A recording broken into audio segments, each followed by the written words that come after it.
back to Avatar: The Last Airbender.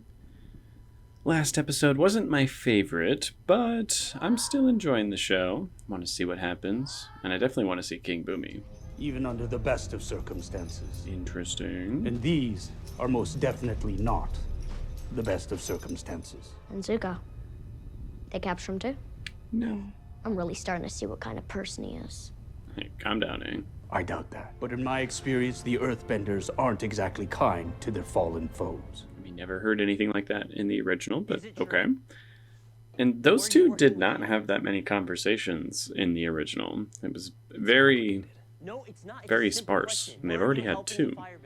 The only reason Omashu has been left alone is because of whatever small service I provided them. My father would have never done what you did. I don't particularly appreciate the blanket statement that he's just bad for having done that, because, I mean, I think he does make a valid point in the original and here, where it's like, I mean, they threatened to kill him and his family.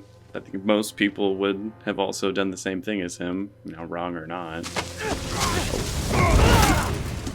He changed into that, like, immediately. I realized that was probably just like a creative transition they did right there, but it just kind of looked like he got into that uniform in like 3 seconds. And I gotta say, I like that scene with the Mechanist and Sokka, but I think it would have played a lot better at the end of the last episode, you know, actually conclude that story a little bit more. It feels a little weird to have it at the beginning of the next one. Oh, hey, Bumi. Bumi. I kept the same laugh. I like the parts of Omashu that aren't so depressing. Me too. Cities are like people. Not even the loved ones lost along the way. That's why Zuko's so hot to catch me? Thinking about his So he son. can win this war? It is I who owe him. Look, Iroh, you owe each other a lot, Far more than I can ever repay. but he owes you so much, dude. Like, Impossible. so much. Secret tunnels, hidden under the mountain. It's said that the founders of the city used them to meet without anyone knowing. Wait, what? That's season 2. That was a lie too. Everyone, that was not supposed to be here. Not just secret tunnels, secret haunted tunnels? Even if I could feel No one who's been sent there has ever been heard from again. Thank you for telling me. You're going to see the king. Why exactly did they get pleasure out of, like, scaring a 12-year-old kid? Like, we saw him putting fires out with airbending.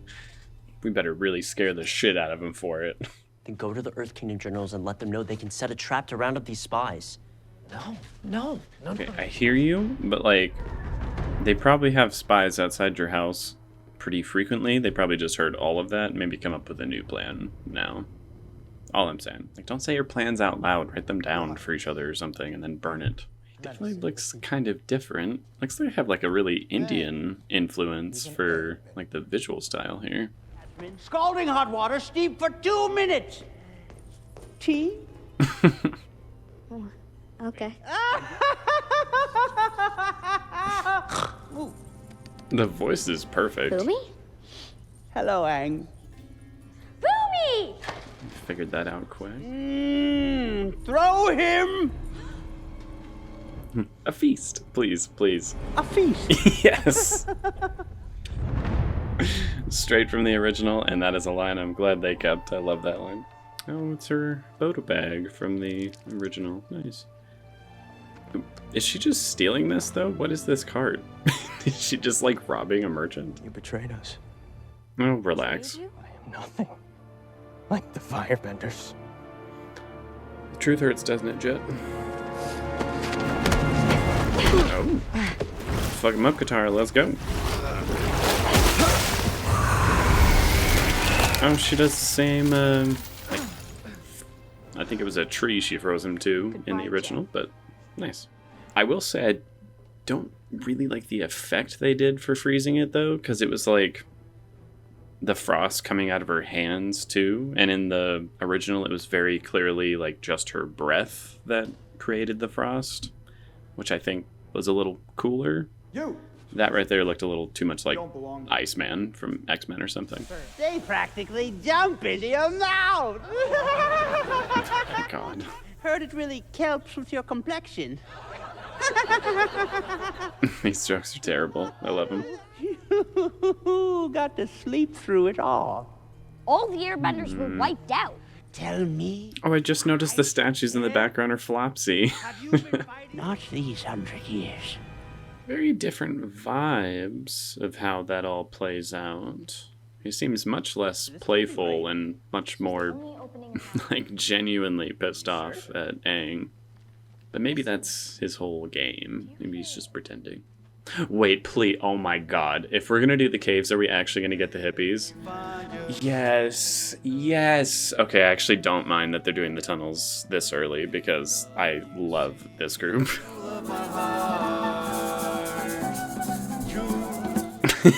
He's getting into it. If these guys are okay being here, the Is he actually playing the song? Those are the tunnels. Oh. He looks fine. Bending from the badger moles, becoming the first earthbenders. You're not supposed to learn the story before you go into the caves, though. Oh my god, please play it. Yes! It'll be okay. There's nothing to be afraid of in there. Right. There's no such thing as angry spirits. Through the mountains. Secret, secret, secret, secret tunnel. The ostrich horse is looking very nice. Now, is there anything I can do to make your journey more comfortable? You lying bitch, get away. I'm fine. Yeah, well, I saw that coming. Sure. I should take the route that doesn't. Oh, cool! I wonder if it's still rock candy, like it was in the original.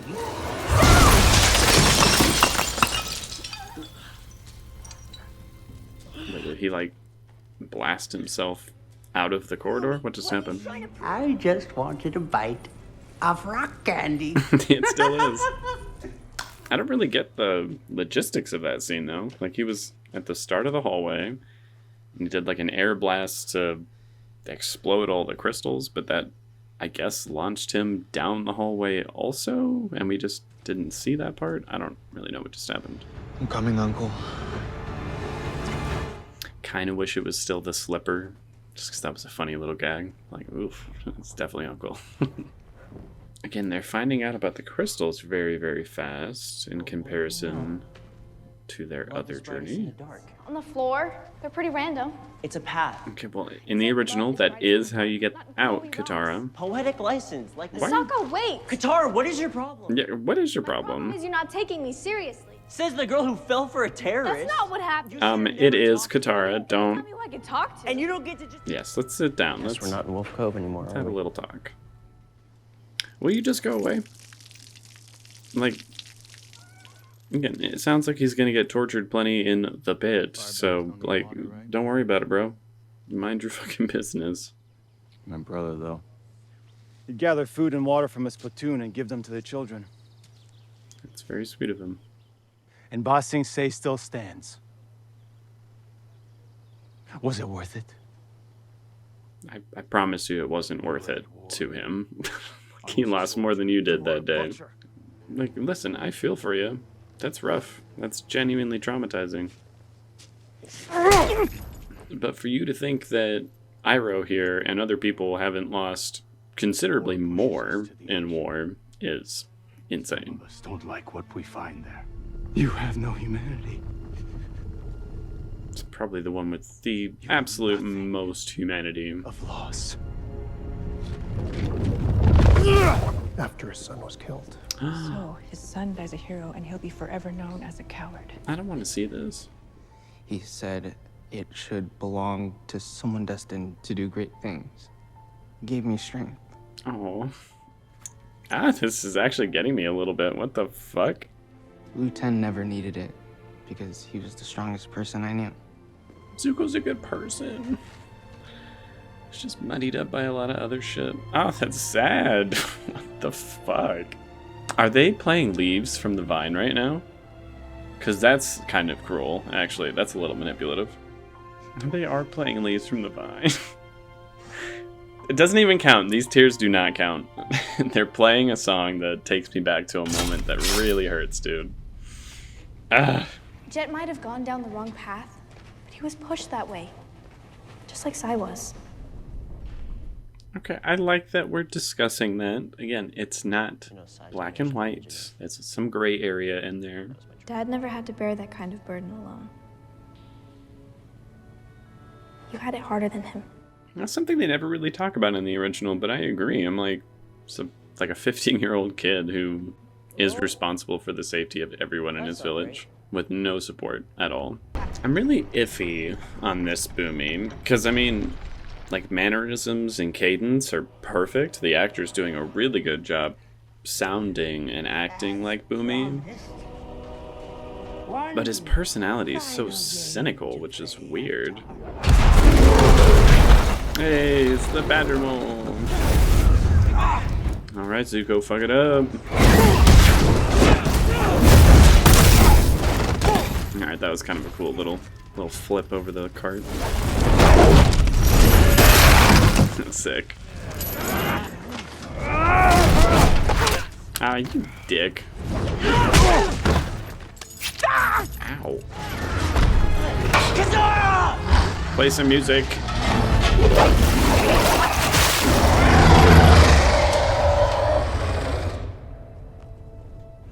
What's going on? Are we dead? I sense feelings and react to them. Anger, fear, but mostly love. That's different. I don't really like that change. I feel like it's unnecessarily complicated to be like, oh yeah, the riddle means that they like sense love from people. I don't know. This was a pretty cool fight from the original show. I'm curious to see how they do it here. So far, so good.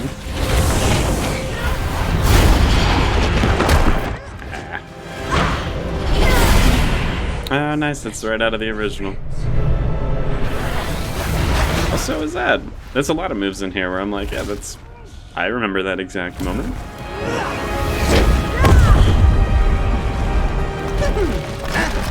Well done, Hank. And what are you gonna do? And learn what it means to be the Avatar. No! Damn, he was actually like really mad when he said that. That's the only way I'm gonna save the world. With my friends. You think Cute. like a child. Is that really so bad? Aw. Kind of agree. Sometimes we should take a little bit more of a child's mindset on things. Oh, but I do have one more challenge for you. Oh. Good Easter egg. Yes, one more. We got one more. Although it doesn't really make sense that they would do that, because they didn't show in the flashbacks that they used to do that as kids, which made it make sense in the original. Here it's like, oh, you're just doing something weird and wacky, I guess. I don't need a babysitter. How about a friend? Oh. Stop playing Leaves from the Vine. It's not fair. Everything I need is on this boat. Oh, that's so sweet. There's no one better than Iroh. There's not a single person who's better than Iroh. What is it, Zuko? Nothing. Let's get you home. I'm glad they kept that moment. That's also from the original. He makes a choice to help his uncle rather than, you know, restore his honor. Okay, alright. I did like that better than the last episode, but I still have some criticisms. We'll get into it. So, initial thoughts are, as I said, I think it's better than the last episode, but there's still some changes and I guess things they're trying to do here that I think don't really work as well as they originally did. I think they really improved on narrowing the focus a little bit. Last episode, again, there's just too many plot lines for me to like keep track of and get invested in. It was just kind of all over the place. Here, it doesn't feel like that. It seems pretty cut and dry. There's about 3 plot threads to follow, which I think is a normal, like, decent amount here. You have Aang with Bumi, Katara and Sokka in the tunnels, and Zuko going after Iroh to save him. I guess my biggest issue with this episode is only one of those plots really resonated with me and did a really good job, and the other two were anywhere between mid and kind of not great. It's probably no surprise to anyone that the one that did work for me was Zuko and Iroh. Not only was a lot of that lifted straight from the show, but some of it was added stuff that we've never seen.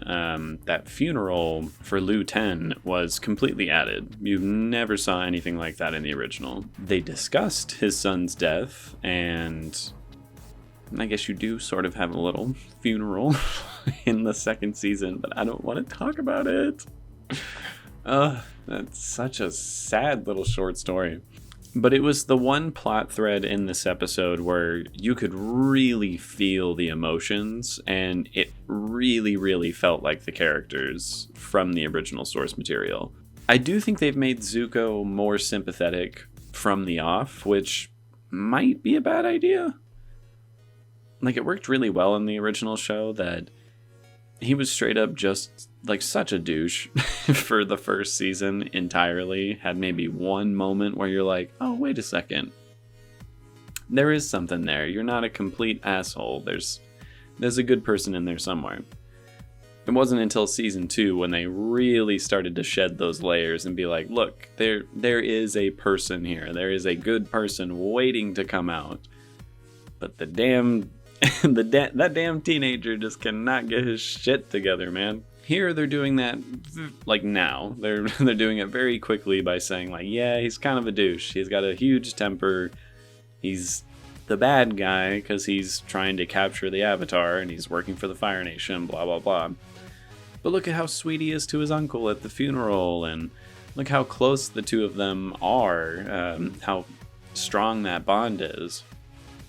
It is different than the original, but I like it. Considering this show, I would say, is mostly for people who have seen the original, it's kind of nice to add even a little bit more depth to what's already there, so I like that storyline a lot. Aang and Bumi, I thought was okay. I just don't really like the change of Bumi being genuinely jaded against like happiness and hope in the world. Like, to say he was a little more jaded and different than he was as a kid in the original is true. Like, his long life has shaped him to be a little different than the kid that Aang knew way back then. But the ultimate result of that episode was, you know, he's not that different. Like, he's still good old Bumi. He's old as dirt, but he still loves Aang. He's so happy to see his old friend again. And the entire series of games that he puts Aang through was just a test. It was literally just a prank to make him realize that, hey, I'm your friend Bumi if you didn't figure it out.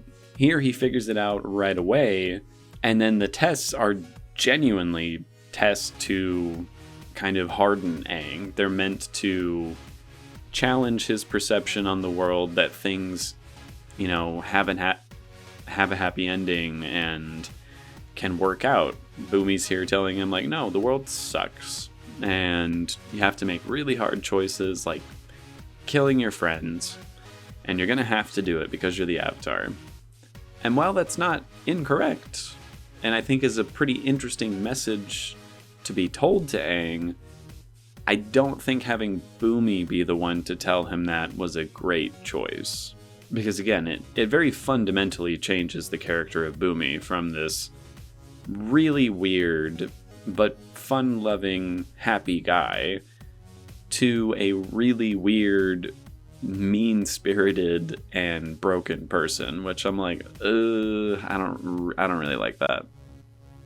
They sort of saved it by, at the end of the episode, he's kind of back to his old self, and Aang gets him to see the hope in the world. But I wasn't the hugest fan of that change.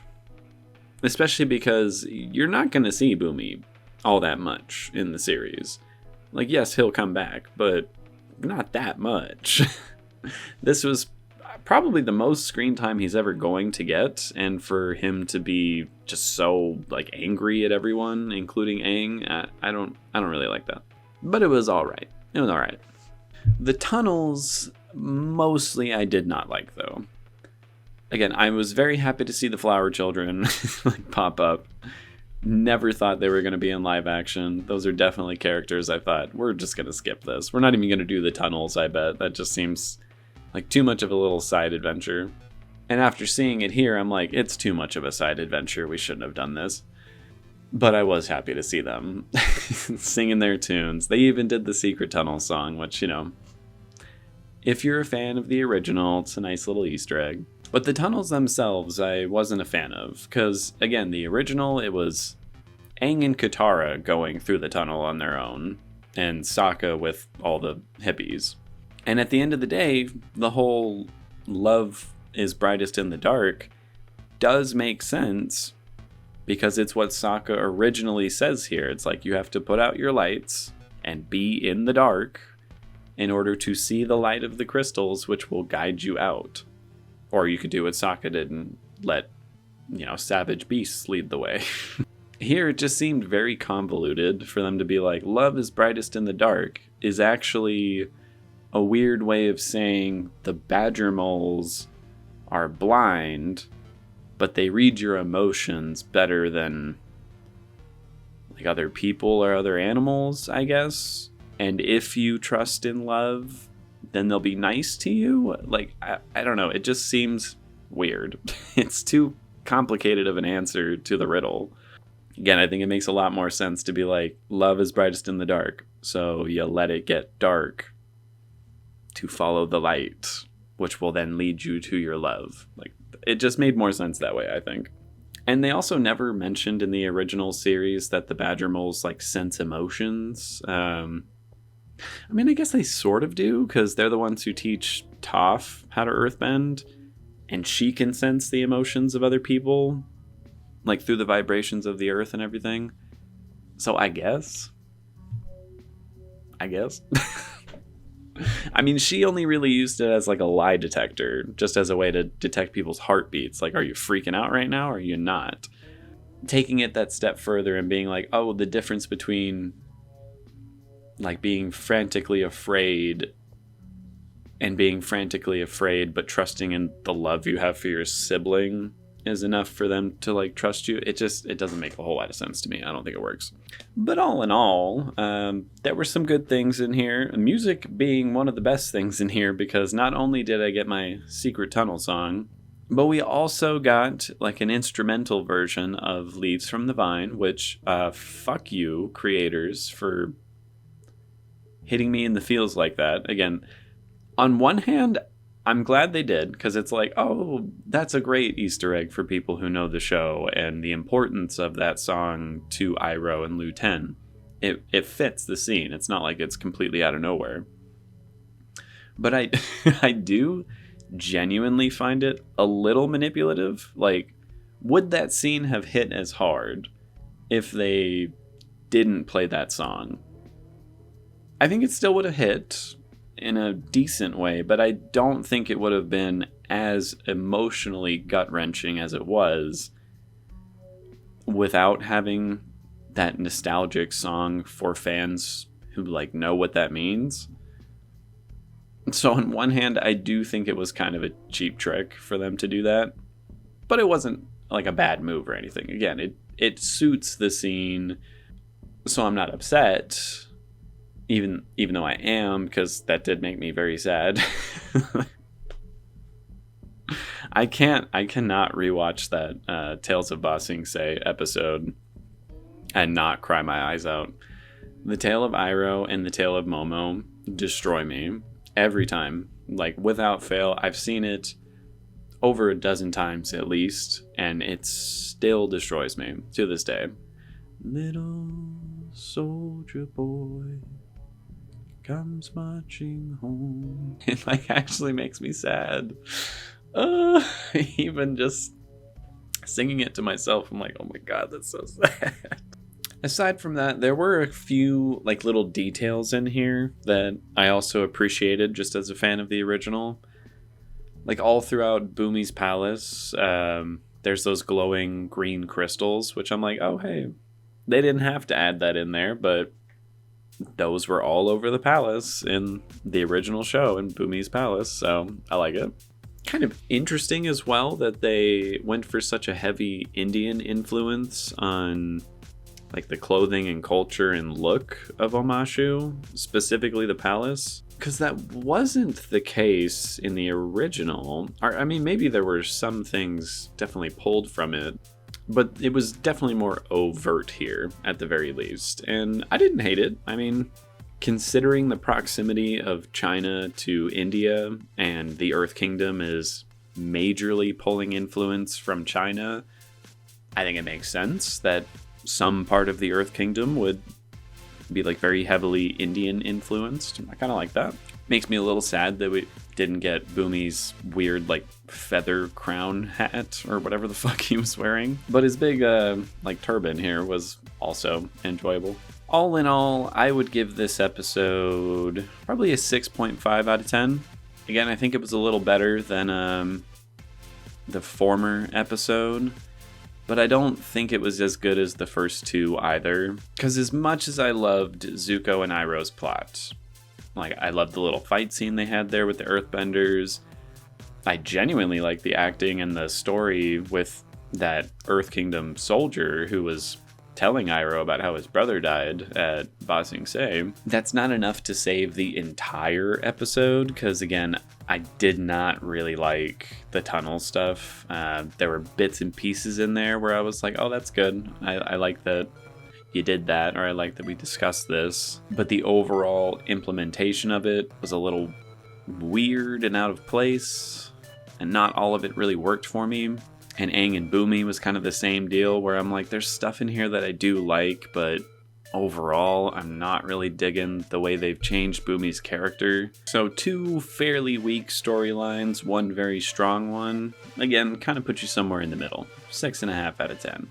And in terms of the next episode, I have no idea what it's going to be next. I know we're halfway through the season at this point, and we still haven't gotten to like a couple pretty major points. The biggest being the winter solstice episode where, you know, we talked to, I almost said Sozin, when we talked to Roku and all that. Like that is probably the biggest, most important moment from the first season aside from the finale. So I'm wondering if we're going to jump to that in the next episode, or if we're going to do, I don't know, like a couple other things in the meantime, and then we'll get to that a little bit later.